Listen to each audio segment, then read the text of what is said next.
D'après ce que nous ont dit des gendarmes, dès 2011, on l'utilise. Le décret, il date de 2012.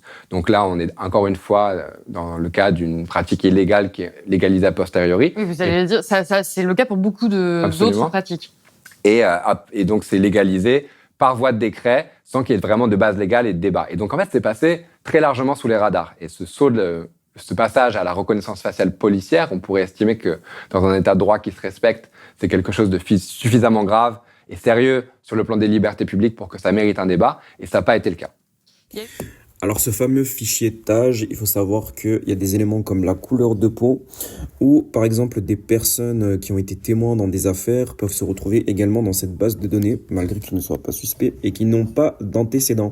Donc c'est quand même Félix Tréguier, qui est un chercheur du CNRS, qui nous en fait part, qui travaille sur les problématiques de l'intelligence artificielle, d'Internet et de la société. Donc c'est un sujet à prendre au sérieux, et ça nous soulève aussi la question de si un fichier comme ça a été utilisé avant même qu'il soit entré en vigueur dans la loi, qu'est-ce qu'on utilise actuellement, qu'est-ce que ces administrations utilisent et qui ne sont pas encore légalisées. Donc si vous habitez à Paris, Saint-Étienne, Nice, Toulouse, Marseille, je vous invite à consulter le manifeste de Technopolis